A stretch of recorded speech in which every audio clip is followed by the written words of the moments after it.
यूहन्ना बपतिस्मा देने वाले के बारे में। और मैंने भी कभी इस पर मैसेज नहीं दिया, मैं भी आज पहली बार जरा इस पर बोल रहा हूं। खुदा मदद करे, आमीन। एक मिनट अपना हाथ बढ़ाकर दे दे मुझे, एक मिनट के लिए अपना दाना हाथ बढ़ाकर।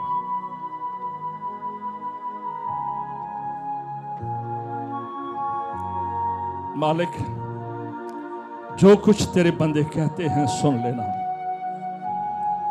खुदा, मुझे तेरे फजल की और इनकी दुआओं की हमेशा जरूरत है। तेरी सपोर्ट की और इनकी सपोर्ट की हमेशा जरूरत है। अब मुकम्मल तौर पर खुदा मेरे ऊपर तेरा होल्ड हो, ताकि रूह में मनादी हो, रूह में ऑर्डिनेशन हो, सब कुछ रूह में हो। तेरा अब्बर और तेरी कुदरत हम सब पर ठहरे, यीशु के नाम से, आमीन। God bless you. यूहन्ना बड़ा जबरदस्त खुदा का बंदा था। इसने हिस्ट्री में अपना असर छोड़ा। इसको बहुत सारी बातें हैं, लेकिन आज चांद देखेंगे। इसको पुराने अहदनामे का प्रॉफिट भी कहा गया है, और इसको ओल्ड टेस्टामेंट और न्यू टेस्टामेंट के बीच में एक ब्रिज भी कहा गया है, पुल इसे कहा गया है। इसकी बहुत सारी बातें एलिया तिशबी के साथ मिलती जुलती हैं, और जब हम मलाकी का चौथा बाब पढ़ते हैं तो वहां पर भी इसके बारे में पेशन गोई लिखी है। यह बड़ा डिफरेंट पर्सन है। इसके बारे में लिखा है कि ये इसने जो जिंदगी बियाबान में गुजारी, और वहां पर ये टिड्डियां और जंगली शहद खाता था, और फिर यशाया के बारे में, इसके बारे में नबूवती है। ये नबूवत को जो मलाकी और यशाया में बयान की गई कि बियाबान में राह तैयार करने वाला, तो ये उसकी नुमाइंदगी करता है।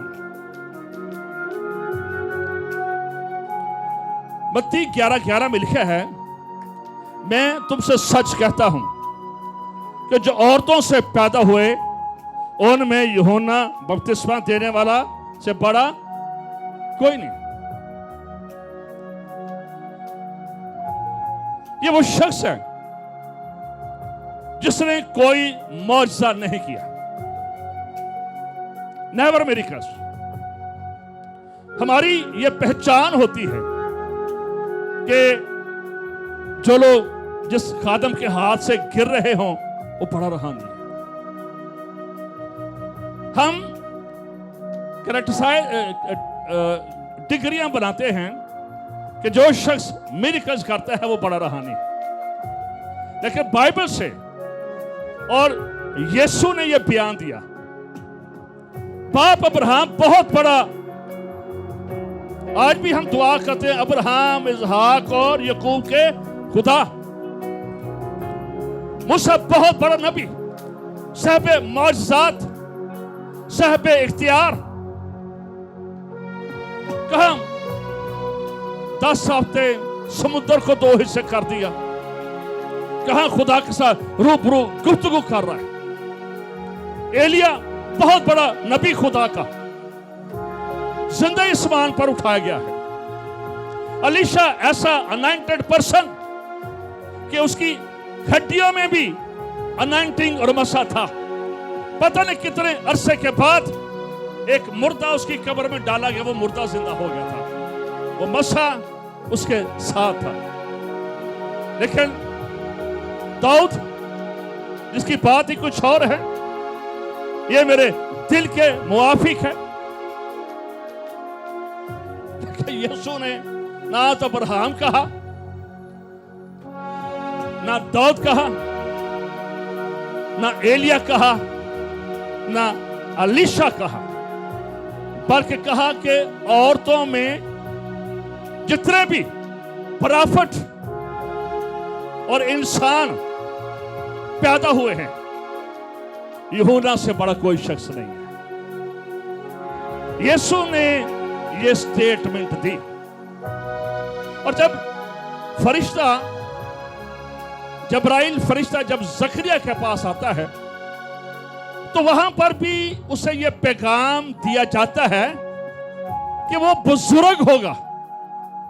हालांकि जॉन बैप्टिस्ट 32 साल की उम्र में, मेरे ख्याल में 32 साढ़े 32 साल की उम्र में उसका गला काट दिया गया था।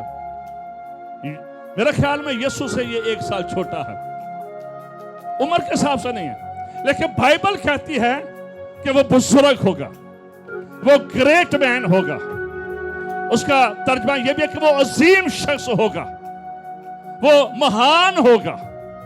इसके बारे में लिखा, कलाम कहता है फरिश्ता आकर उसके बाप को कह रहा है कि वो बेटा जो तेरे पैदा होने वाला है इज नॉट ऑर्डिनरी पर्सन, वो एक अजीम शख्स होगा।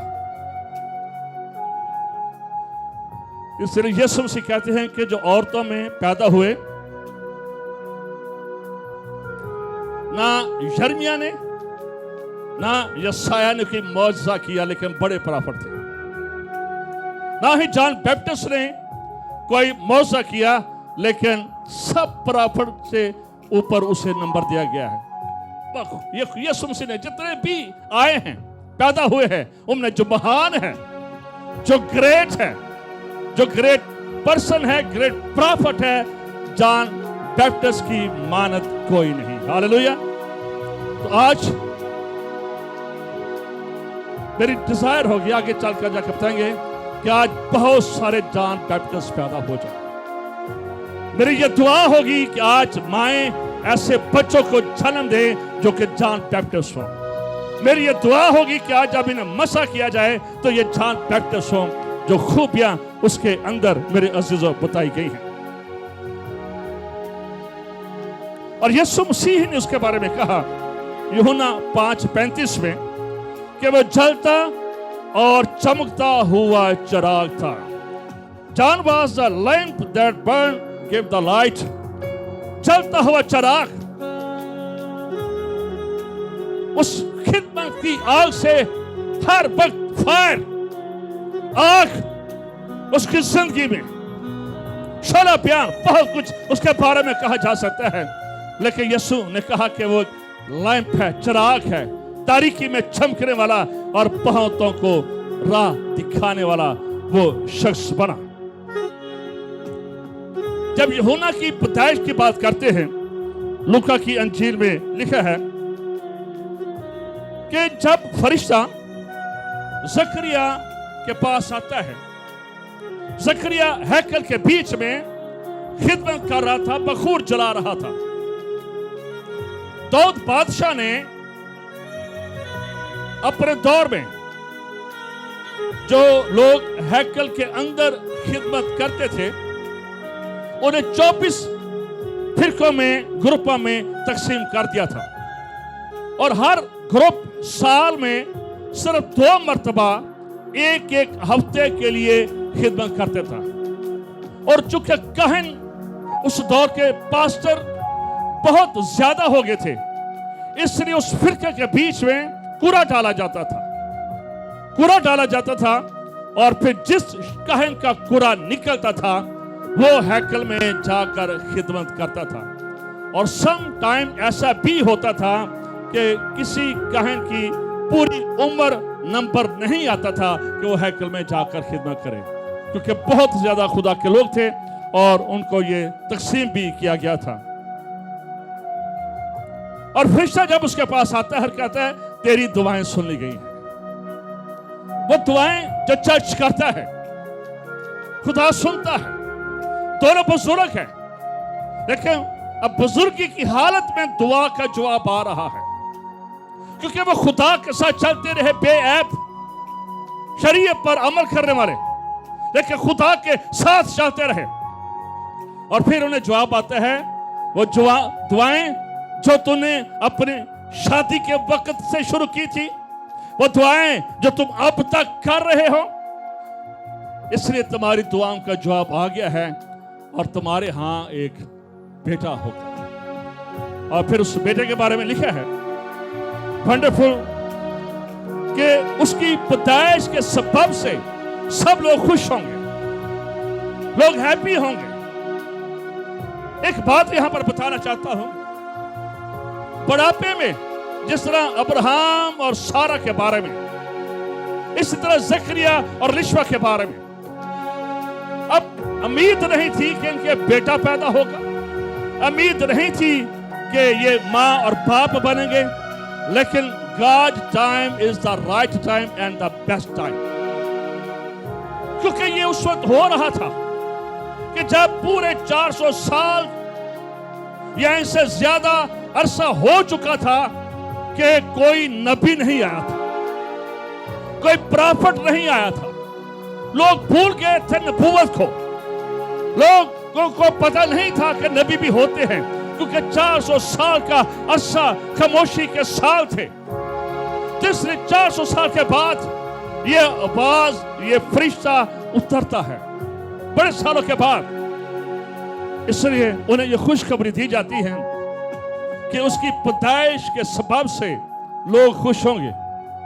हम जिस माशरे में रहते हैं, बेटी पैदा हो जाए तो अक्सर लोग खुश नहीं होते हैं, और फिर दूसरी हो जाए तो फिर और भी गमगीन हो जाते हैं। बच्चे खुदा की तरफ से हैं, बेटी हो या बेटा हो, हमेशा हमें खुश होना चाहिए। और कहा गया कि वो खुश होंगे इसलिए कि जो कुछ वो बोलेगा वो खुदा की बादशाही की बात करेगा, वो खुदा की बादशाही की किंगडम ऑफ गॉड को बयान करेगा। इससे लोग उसकी मनादी से खुश भी होंगे। और फिर वहां पर लिखा है कि वो खुदा के हजूर बुजुर्ग होगा। खुदा के हजूर, नॉट इन द चर्च, सिर्फ यहूदी कौम में नहीं, बल्कि in the presence of God में, खुदा की नजर में वो एक अजीम शख्स होगा, मुअज़्ज़ज़ होगा, ग्रेट होगा, बड़ा होगा। उसे आली मर्तबा, आला रुतबा खुदा की हजूरी में जाना जाएगा। यानी कि खुदा उसकी, यहां पर हम देखते हैं कि खुदा की तरफ से ये टाइटल है। और फिर लिखा है कि वो नज़ीर होगा, यानी कि वो शराब, सिगरेट, अफीम, शीशा, कोई भी नशे वाली चीज नहीं पिएगा। उसमें जो नज़ीर होते थे खुदा के, सैमुअल नबी, समसून और फिर जॉन बैप्टिस्ट, इनका जिक्र है कि ये खुदा के नज़ीर थे, जिनको बाइबल बयान करती है। जो नज़ीर होते थे, जिनको बचपन ही से मखसूस कर दिया जाता था मां के पेट ही से, उनके लिए, उनके पेरेंट्स के लिए भी हदायत होती थी कि वो शराब, अंगूर या मैं या कोई ऐसी चीज हराम नहीं खाएं पिएंगे। इसलिए ये इसकी पक्कीज़गी की बात है। ये कि ये जॉन बैप्टिस्ट एक साफ सुथरा शख्स था, इसमें कोई मिलावट नहीं थी। ये खुदा से प्यार करने वाला इसे कहा गया है। और फिर इसके बारे में कहा गया था कि वो एलिया की तरह होगा। अब एलिया की क्या खूबी थी? एलिया की खूबी थी कि ये बादशाहों के सामने दलेरी से बोल देता था। जॉन बैप्टिस्ट के अंदर भी ये खूबी थी, ये शर्मांदा नहीं था। इससे ना पंजाबी से क्या लें, इस नबी को मुंह फट भी कहा गया है।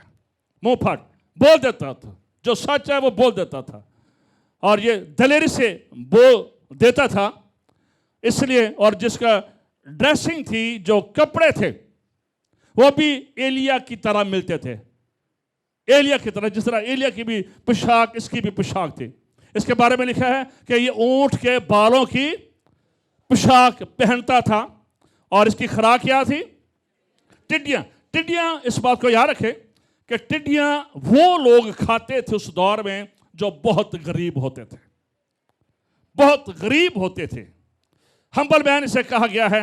और इसकी खुराक भी हम देखते हैं, ये टिड्डियां और शायद खाता था, ये इसकी खुराक थी। और फिर एलिया की तरह इसकी जो कुछ आदतें, हैबिट जो मिलती जुलती थी। और उसके बाद इसके बारे में कहा गया है कि ये रिया तैयार करने वाला, फोररन, और खुदाम के लिए एक कौम तैयार करने वाला ये शख्स था। जॉन बैप्टिस्ट के बारे में लिखा है कि ये यीशु मसीह का रिश्तेदार भी था। और जब मुकद्दसा मरियम अलिशबा के घर में जाती है तो क्या हुआ था? बच्चा उसके पेट में उछल पड़ा था। द फर्स्ट पर्सन मां के पेट ही से एक्साइटेड है, खुश है कि मसीह घर में आया है। हालांकि दोनों ही प्रेग्नेंट है, बच्चे अभी पेट ही में हैं, लेकिन this is the first man जिसने दुनिया में यीशु को वेलकम कहा था। हालेलुया।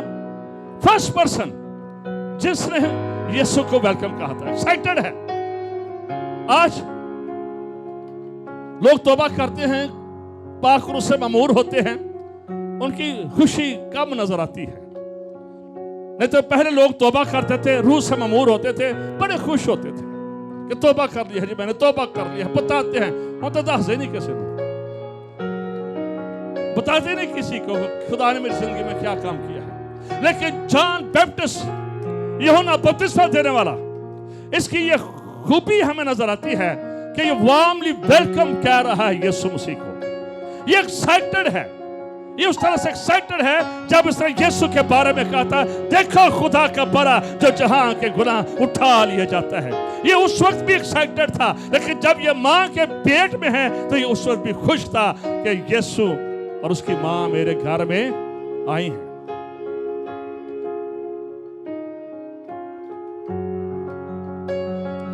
इसके बारे में आज जब बच्चों के नाम रखते हैं तो बेटी का जो नाम होता है, जैसे रिदा का नाम है जी, तो रिदा के नाम के साथ लगा है रिदा ज़बान, बाप का नाम। जब जॉन पैदा हुआ यूहन्ना, तो उसे यह कहा गया था,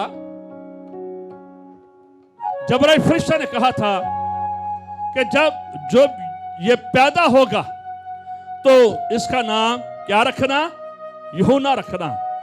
और उसके आगे कुछ नहीं था, नहीं तो पेरेंट्स का, माँ या बाप का नाम, खानदान का नाम चाहता था असी गेलना, असी पट्टियां, ठीक है। लेकिन फिर इसने पट्टी शट्टी कोई नहीं जलाना, क्लियर कर दिया था, इसलिए उसका नाम यूहन्ना रखा गया। और जकरिया ने थोड़ा सा शक किया था, इसलिए उसके बोल नहीं सकता था। और उससे जब पूछा गया तो उसने कहा तख्ती लाएं, और तख्ती मंगवा कर उसने जो नाम लिखा जो फरिश्ता ने कहा था, और इसका नाम वही ठहरा यूहन्ना। बपतिस्मा देने वाला बाद में लगाया गया है, लेकिन उसका जो असल नाम था ये यूहन्ना ही था, यानी कि जॉन उसका नाम था। खादम की जिंदगी में हम्बलनेस जो हमें नजर आती है यूहन्ना में, जो मखसूस है, कोई खातमा है या खादम है, अगर वो हम्बल नहीं है तो खुदा को पेश नहीं कर सकता है। यीशु का रिश्तेदार भी है, और इसने ये कहन भी बन सकता था, मेरा बाप कहना है, मेरी मां का तलब पादरियों के खानदान से है, बट नेवर। जो कॉलिंग उसकी थी, जब बुलावा उसका था, वो अपने बुलावे से हटा नहीं है, वो अपने बुलावे से दाएं बाएं नहीं हुआ है। और यही वजह थी कि हम उसे देखते हैं कि ये बियाबान में निकल गया। उसका जो हुलिया हमें नजर आता है, ताकि क्योंकि मैंने कहा कि 400 साल से कोई नबी नहीं आया था, शायद उसका हुलिया हमें हिजकिय्याह की तरह नजर आता है, एलिया की तरह नजर आता है, यशायाह की तरह नजर आता है, ताकि लोगों ने अब बड़ी देर से नबी को ही नहीं देखा था, नबी की पहचान नहीं थी। पहले जो नबी आते थे वो उनका डिफरेंट स्टाइल होता था, उनके डिफरेंट तरीकेकार होते थे खुदा की बात को बयान करने के। इसलिए यह भी चूंकि इसे पुराने हदनामे का आखिरी नबी कहा गया तो इसका भी डिफरेंट स्टाइल था, बिल्कुल हटकर। ये कोई शोशा वाला बंदा नहीं था, ये आम इसने जिंदगी गुजारी है। इसके बारे में जो एक बड़ी जिंदगी में जो एक बड़ी खूबी देखते हैं वो हम्बलनेस है। हम्बलनेस जो है ये एक खादिम की जिंदगी में और आप सबकी जिंदगी में बहुत जरूरी है। This is the foundation. अगर कोई खादिम हम्बल नहीं है, इनकिसारी नहीं है, हलीम नहीं है, तो खुदा के मंसूबे को कैरी नहीं कर सकता है। खुदा हमारे वसीला से, कहनों के वसीला से, मुबश्शिरों के वसीला से खुदा मूव करना चाहता है, लेकिन खुदा उन्हीं के जरिए मूव करता है जो अपने कंधे खुदा को पेश कर देते हैं, जो अपनी गर्दनें खुदा के सामने झुका देते हैं। अदरवाइज वो कुछ नहीं कर सकते। ये शख्स जॉन बैप्टिस्ट, इससे लोग इसे पूछते होंगे कि तू कौन है। लोगों ने पूछा कि तू एलिया है, तू यर्मिया है, तू हिजकिय्याह है, तू ईसाया है, तू कौन है। लेकिन जॉन बैप्टिस्ट यही कहता था, मैं कुछ नहीं हूं, वही सब कुछ है। मैं कुछ नहीं हूं, वही सब कुछ है। यही इसकी खूबी थी कि इसने हमेशा अपनी जिंदगी में यीशु मसीह को पेश किया। जॉन बैप्टिस्ट की हमेशा उसने अपने आप को एक बर्तन के तौर पर पेश किया, एक आवाज ही समझा। उसने, लोग शायद उससे कहते होंगे, are you president, are you founder, are you pastor in charge, what are you. लेकिन वो यही कहता है, आई एम नथिंग। यही है कि वो बड़े और मैं घटूं। मैं सिर्फ आवाज हूं और बाज ही रहना चाहता हूं, आवाज ही बनना चाहता हूं, बर्तन ही बनना चाहता हूं। इसके अलावा मेरी कोई हैसियत नहीं है। आई एम द ओनली, सिर्फ बर्तन हूं खुदा का। ये उसकी सबसे बड़ी खूबी थी। वो बर्तन है और आखिर तक बर्तन ही रहा। हम तो शायद कई बार president, doctor, bishop, right reverend, फलां रेवरेंड लिखते हैं, लेकिन जॉन बैप्टिस्ट के बारे में एक ही बात थी, बियाबान में पुकारने वाले की आवाज, बियाबान में पुकारने वाले की आवाज। और उसी आवाज ने उसे जबरदस्त बंदा बना दिया था, जिसके बारे में खुदा कहता है, इस जैसा बुजुर्ग शख्स कोई नहीं। पहले ही नबूवत कलाम उसके बारे में हो चुका था कि ये वंडरफुल मैन होगा, ये हिस्टोरिकल मैन होगा, ये राह तैयार करने वाला होगा। आज ऐसे खादमों की जरूरत है। आज शायद ऐसे खादमों की जरूरत नहीं है कि मौका मिला है तो शायद अपनी कहानी सुना कर चले जाए। आज ऐसे खादमों की जरूरत है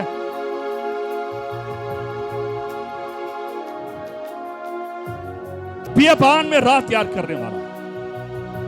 अजीजों, इस बात को याद रखें, इसकी जिंदगी का एक जो फोकस था, जिसको वो छोड़ा नहीं, उसने अपने थीम से, अपने पलावे से वो हटा नहीं है।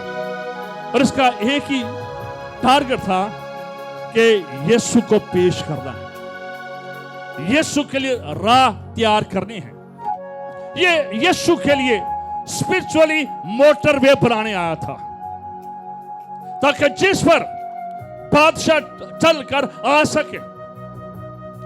पुराने वक्तों में बादशाह जब आते थे तो जो उनके आगे लोग होते थे, जब वो दरबार में आते थे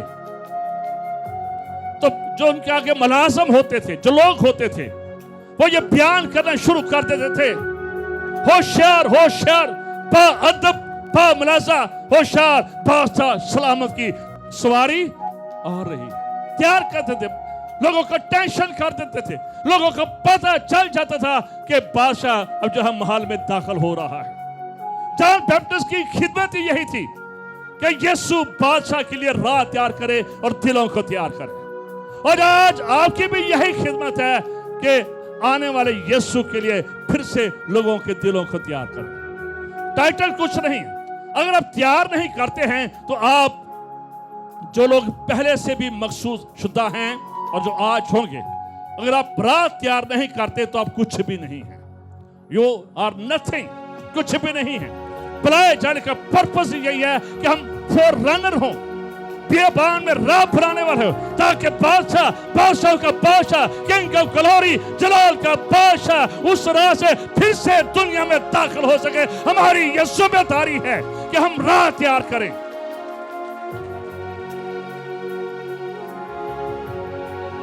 कहते हैं सुलेमान, अगर आज के दौर में देखें, जिन रास्तों से मुल्कों के प्रेसिडेंट, प्राइम मिनिस्टर गुजरते हैं, उन्हें अच्छी तरह से वो सड़कें बनाई जाती हैं, झंडे लगाए जाते हैं, उन्हें खूबसूरत बनाया जाता है ताकि किसी मुल्क का बादशाह वहां से गुजर सके। सुलेमान के बारे में कहते हैं कि इसने यरूशलेम में आने के लिए एक सड़क बनवाई थी, और वो सड़क जो आतिश फशां पहाड़ फट चुके थे, काले रंग का जो पत्थर था, उससे ये सड़क बनाई थी ताकि जब बादशाह दाखिल हों तो वो बड़ी मजबूत और खूबसूरत सड़क लगती थी। तो जॉन बैप्टिस्ट भी ये इसलिए भेजा गया क्योंकि यीशु आने वाला था, यीशु की पैदाइश होने वाली थी, इसलिए ये भेजा गया कि ये लोगों को मेंटली तैयार करे, ये लोगों को तौबा के लिए तैयार करे, ये उसके लिए राह सीधा बनाए। यही एक खादम की जिम्मेदारी है।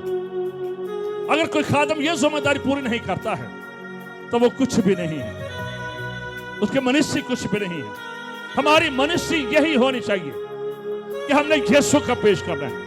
अगर हमारी मनादी में यीशु नहीं है तब मेरे अजीज को याद रखे, हम कुछ भी नहीं है।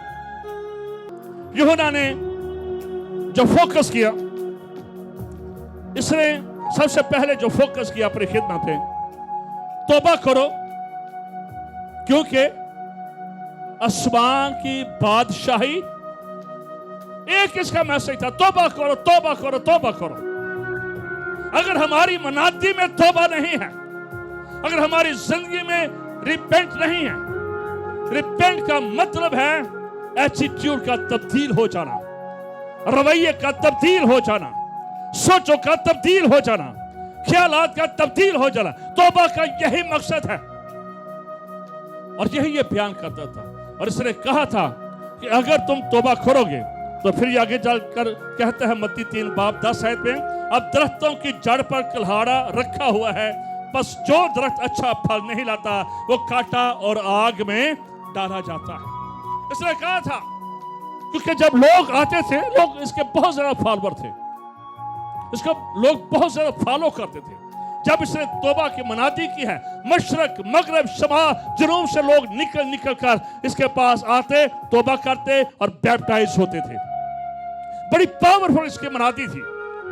ये बड़ा, इसको हम देखते हैं कि ये बस एक ही इसका मैसेज था, तौबा का मैसेज था। बेशक हम सेमिनार करवा लें, कपल डे करवा लें, थैंक्सगिविंग करवा लें, लेकिन अगर हमारे मुंह में तौबा नहीं है, तौबा का पैगाम नहीं है, और ये सच है, आज कलीसिया आलमगीर से इब्लीस ने तौबा का पैगाम छीन लिया है। आज लोग तौबा की मनादी नहीं करते, लोगों को कहा ही नहीं जा तौबा करे, तौबा करे, तौबा करे। आज इंटरनेशनल सतह पर कहिएगा love each one, love everyone, love your neighbour, यही कहा जाता है। तौबा की बात ही गोलोगी है।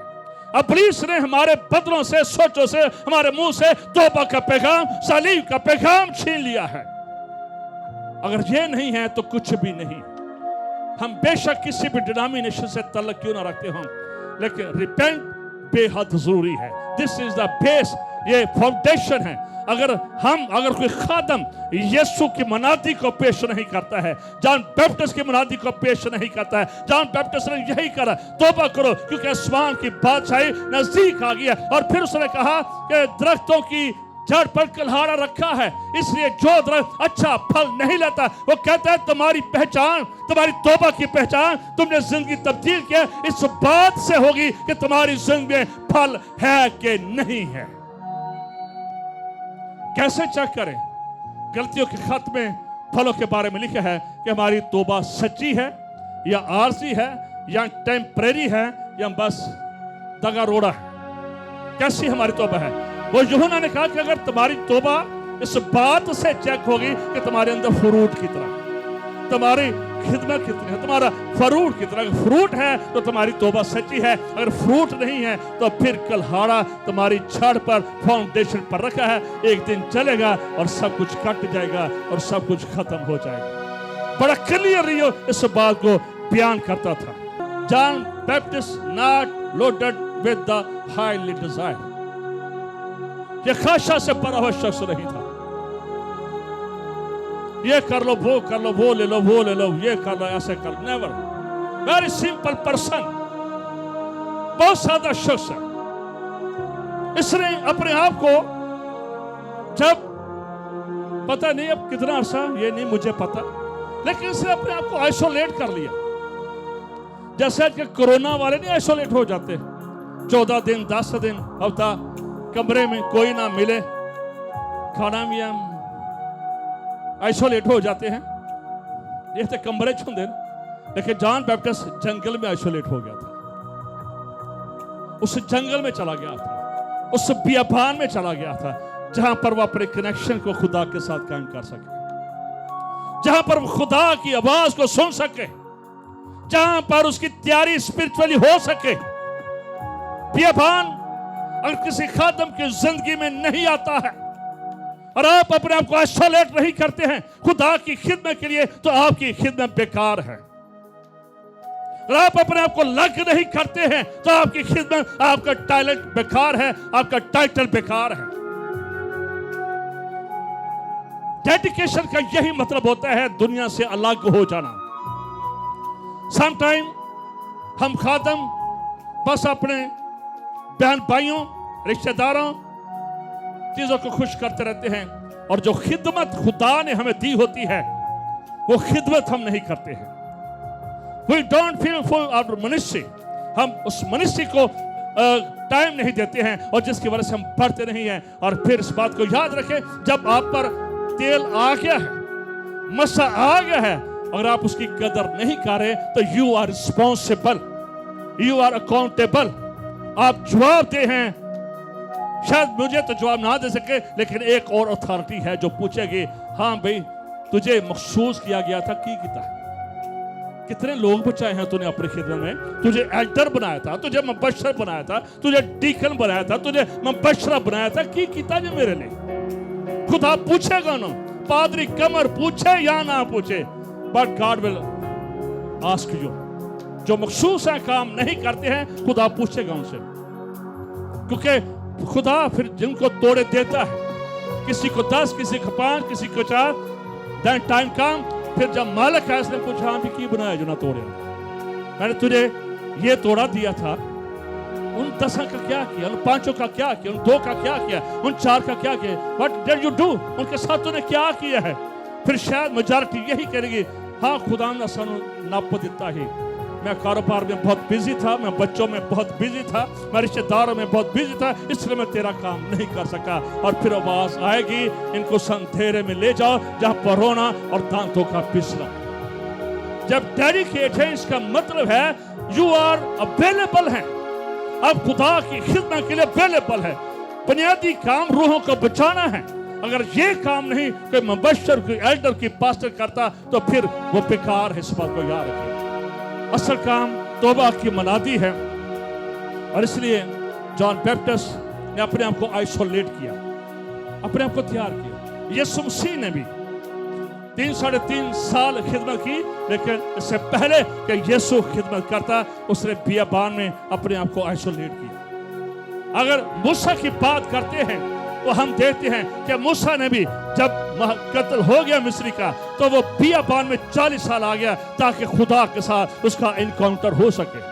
अगर हम एलिया की बात करते हैं तो एलिया को भी खुदा ने कहा, जा करेत के नाला पर चला जा और मेरे साथ रिलेशन कायम कर, मेरे साथ बातचीत कर, ताकि मैं तुझे आइंदा फतह के लिए कुव्वत दे सकूं, कलाम दे सकूं, रेवलेशन दे सकूं। तू मेरे जोर से भर जाए, तू मेरे कलाम से भर जाए और तू मेरे मसा से भर जाए। गेट रेडी और करेत के नाला पर चला जा। जब तक करेत का नाला और बियाबान आपकी जिंदगी में नहीं आता है, हम खिदमत नहीं कर सकते, हम खुदा की बात को बयान नहीं कर कर सकते, हम उसकी सच्चाई का बयान नहीं कर सकते, हम उसकी खुशखबरी का बयान नहीं कर सकते हैं। इसलिए जॉन बैप्टिस्ट ने अपने आप को आइसोलेट किया कि खुदा की बात कर सके। इस बात को याद रखें, इल्म किसी को तब्दील नहीं करता है, हाईली डिग्रियां किसी को तब्दील नहीं करती है, बट जब आप उस मसा में उस तालीम को पेश करते हैं, लोग तब्दील हो जाते हैं, रो रो कर तौबा करते हैं, खानदान बदल जाते हैं, बेटे बेटे तब्दील हो जाते हैं और माशरे तब्दील हो जाते हैं, मुल्क तब्दील हो जाते हैं। जब मसा शुद्धा मनाती होगी, regular teaching and preaching can not change anything, कुछ नहीं कर सकते जब तक उस आइसोलेट नहीं हुए, जब तक आपका खुदा के साथ यीशु के साथ इनकाउंटर नहीं हुआ है। सामरी औरत का यीशु के साथ इनकाउंटर हो गया, 5 बंदे छोड़ चुकी है, छठे बॉयफ्रेंड के साथ रह रही है, लेकिन जब यीशु के साथ मुलाकात होगी तो वही मुबशरा बन गई और जबरदस्त मुबशरा बन गई और उसकी मनादी के वसीला में सारा गांव तब्दील हो गया, क्योंकि उसने यीशु से मुलाकात इनकाउंटर में हो गई थी। जब यीशु से खुदा से मुलाकात हो जाती है, हमारी मनादी तब्दील हो जाती है, उसमें तौबा आ जाती है, उसमें बैप्टिज्म आ जाता है, उसमें सच्चाई आ जाती है। हालेलुया।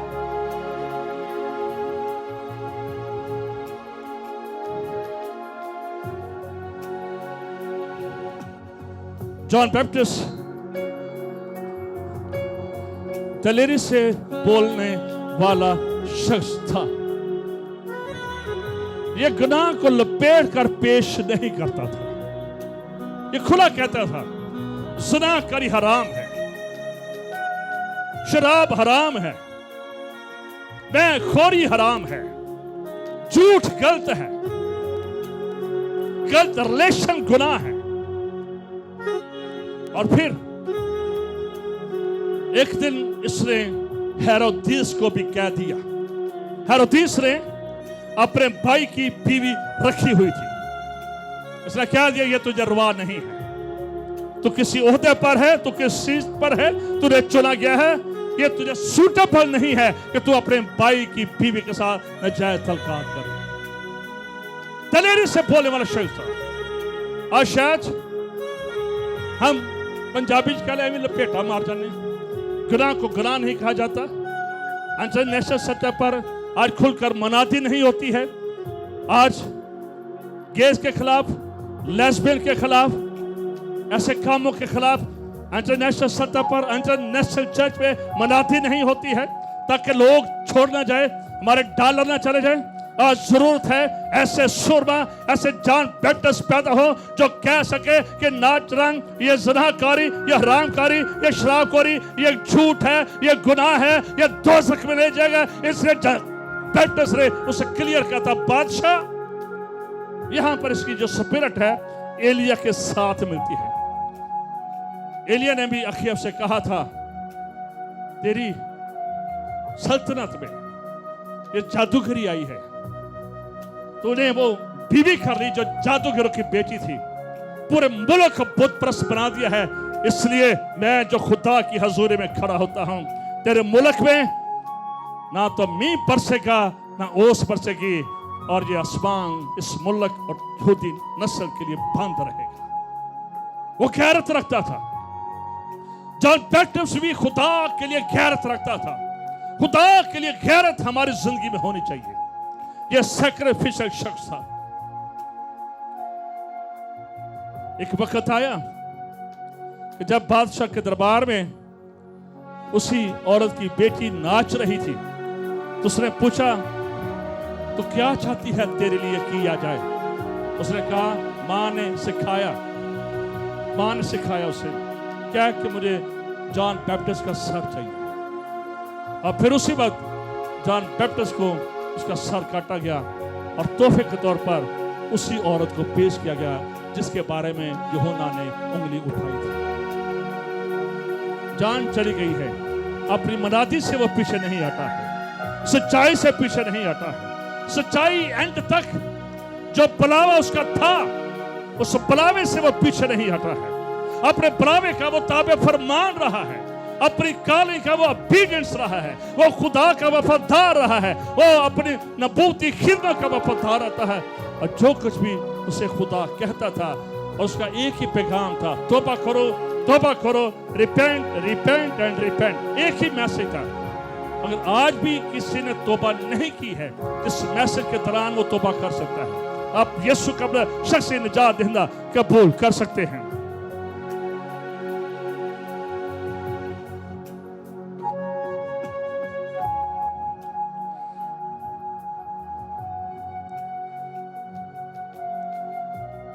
जॉन बैप्टिस्ट के पास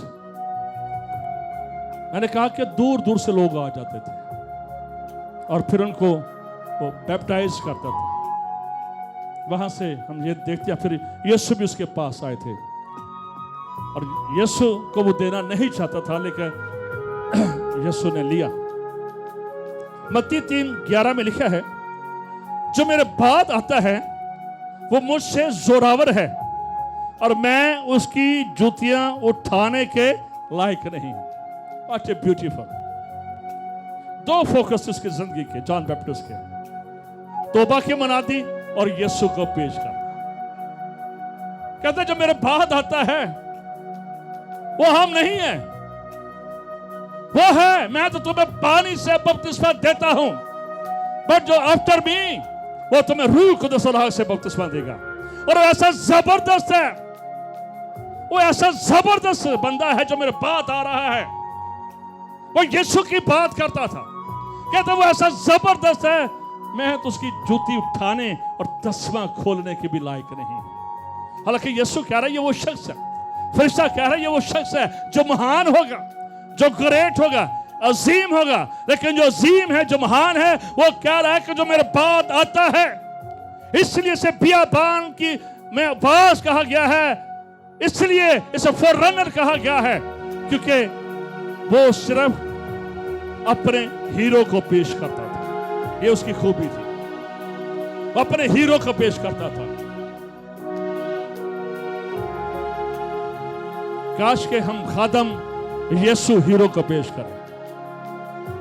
होता यह है कि हम हीरो बनने की खुद कोशिश कर जाते हैं, यहां पर मार खा जाते हैं, अनॉइंटिंग और कुदरत उस पर ठहरते हैं। हालांकि मैंने शुरू में कहा कि यशायाह ने, यिर्मयाह ने कोई मौजज़ा नहीं किया, जॉन बैप्टिस्ट ने कोई मौजज़ा नहीं किया, लेकिन उसके बावजूद नबियों का सरदार इसे कहा गया है, बड़ा कहा गया है। वजह क्या थी? असल वजह क्या थी? असल वजह यह थी कि वो यीशु को पेश करता था। उसने यीशु को पेश करना था, उसने यीशु को पेश किया है। वो यीशु की राह तैयार करने वाला था। वो अपनी राह तैयार नहीं कर रहा था, वो अपना खर्चा पानी नहीं बना रहा था, वो अपनी कोई नहीं कर रहा था। उसका मकसद ही यही था कि यीशु को पेश किया जाए। आज के जॉन बैप्टिस्ट का भी यही मकसद होना चाहिए, हम यीशु को पेश करें, दुनिया में पेश करें, दुनिया आलमगीर में पेश करें, अपने हीरो को पेश करें। अगर चर्च आज यीशु को पेश करता है तो सारी दुनिया तब्दील हो जाएगी। आज और किसी जगह पर काम हो जाए तो तक तुके नाल ही अपनी गवाही पा ही लेनी है, क्योंकि गेम इंज दी ना घाड़ी लेने। हाँ कुछ ना कुछ टच लगाए जाते हैं कि हमने ये किया, लेकिन नहीं। जॉन बैप्टिस्ट की लोग आते थे, तौबा भी करते थे, करोड़ हजारों में लोग इसके पास आते थे, उसे पूछते थे तो कौन है, तेरा इंट्रोडक्शन क्या है? वो यही कहता था, बियाबान में पुकारने वाले के पास हो, बियाबान में पुकारने वाले के पास हो। मेरा हीरो आ रहा है, मेरा बादशाह आ रहा है। मैं कुछ नहीं हूं, मैं कुछ भी नहीं हूं, मेरी हैसियत कुछ नहीं है, मैं खाक और राख हूं। लेकिन जो मेरे बाद आता है वो जलाल का बादशाह है, वो खुदा का कलौता है, वो यहूदा का शेर बब्बर है। जो मेरे बाद आता है आम नहीं है, यीशु बादशाह आ रहा है, तैयार हो जाओ। उसकी मुरादी ये थी। और कि pastor, elder, membership, deacon, church यीशु को पेश नहीं करते हैं, इस पर को याद रखें। दो खूबियां जॉन बैप्टिस्ट की, तौबा की मनादी और यीशु को पेश करें। जैसा उसने यीशु को पेश किया, उसकी जिंदगी में ही यही एक काम था कि मैंने यीशु को पेश करना है। लोग पूछते कौन है, मैं आवाज हूं, मैं आवाज हूं, सिर्फ एक, मैं सिर्फ एक बर्तन हूं। और फिर वो कहता है जो मेरे बाद आता है वो मुझसे जोरावर है, इख्तियार उसके पास है, बादशाही उसके पास है, सल्तनत उसके पास है। जो मेरे बाद आता है वो है जो बादशाहों को मुकर्रर करता है, वो है जो तुम्हें मां के पेट से चुन लेता है। इसलिए मैं तो किसी काबिल ही नहीं, मैं तो निकम्मा हूं, मैं कोई डॉक्टर नहीं हूं, मैं एक रेवरेंड नहीं हूं, मैं कुछ भी नहीं हूं। किसी जगह पर उसने कुछ नहीं कहा, सिर्फ एक ही बात है, बियाबान में मैं उसकी आवाज हूं। कितने लोगों ने तौबा की, लेकिन किसी जगह पर उसने सेल्फ प्रेज नहीं की है। किसी जगह पर नहीं कहा साडी मीटिंग च आओ तो बड़ा काम चल होगा, असी किरे ना किरे दाल आ जाने, साडी मीटिंग च आयो।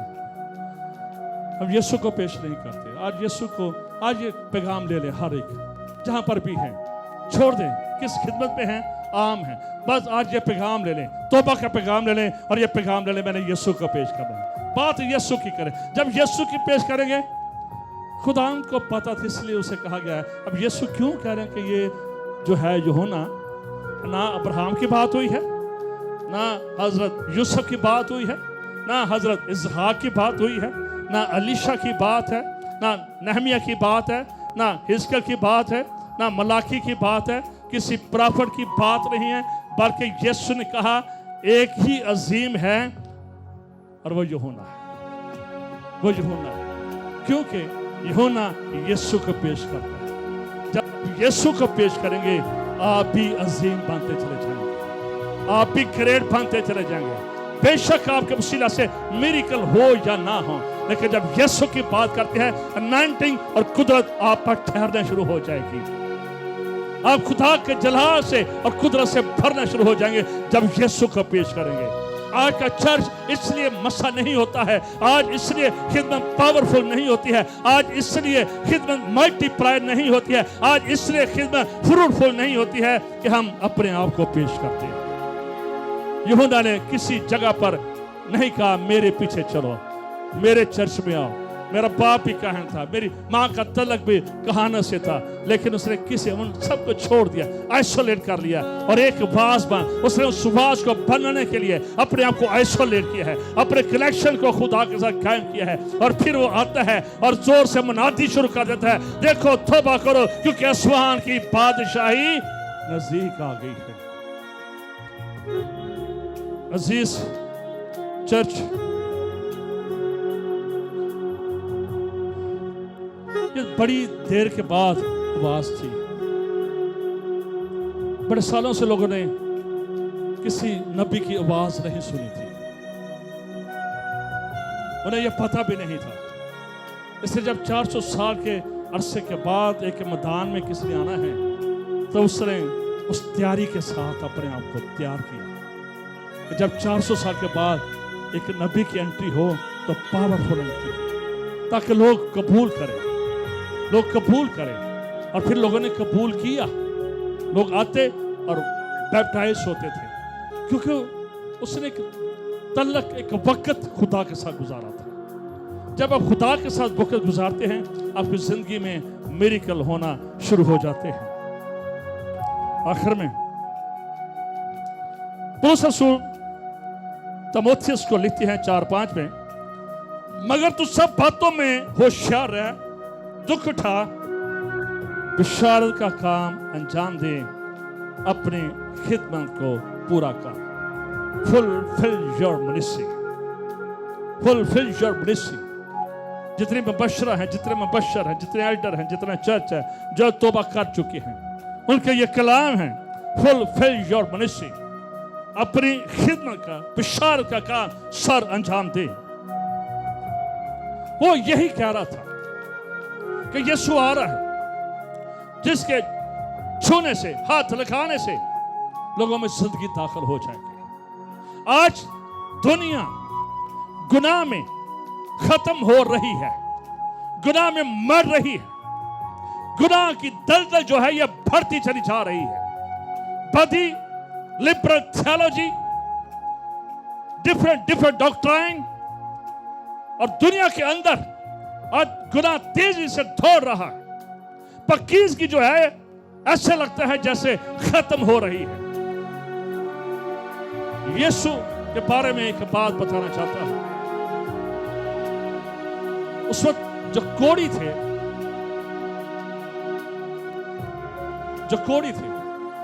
सुने ध्यान से, कुछ अरसे बाद वो मर जाते थे। उन्हें जंगलों में, बियाबानों में छोड़ दिया जाता था। भूखे मर जाते, बीमारी में मर जाते थे। लेकिन जब वो यीशु के पास आए,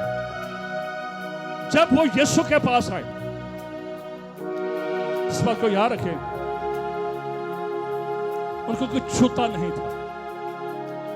जो कि भी छूता उसको कोढ़ हो जाता, वो भी मर जाता। लेकिन जब यीशु के पास आए हैं, उन्होंने नहीं बल्कि यीशु ने उनको छुआ। वो जो मौत में जिंदगी गुजार रहे थे, वो जो फियर में जिंदगी गुजार रहे थे, वो जो मौत उन पर हावी हो रही थी, लेकिन जब जिंदगी के मालिक ने छुआ, मौत उनसे जाती रहे और जिंदगी उनमें दाखिल हो गई। यीशु का यह काम था कि वो मौत को जिंदगी में तब्दील कर देता था। यार की बेटी को और नाइन शहर की बेवा के बेटे को और लाजर को जिंदगी देकर उसने साबित किया, क़यामत और जिंदगी मैं हूं। आज आप जॉन बैप्टिस्ट हैं और मैं ये कहूंगा, वी आर लिटिल क्राइस्ट,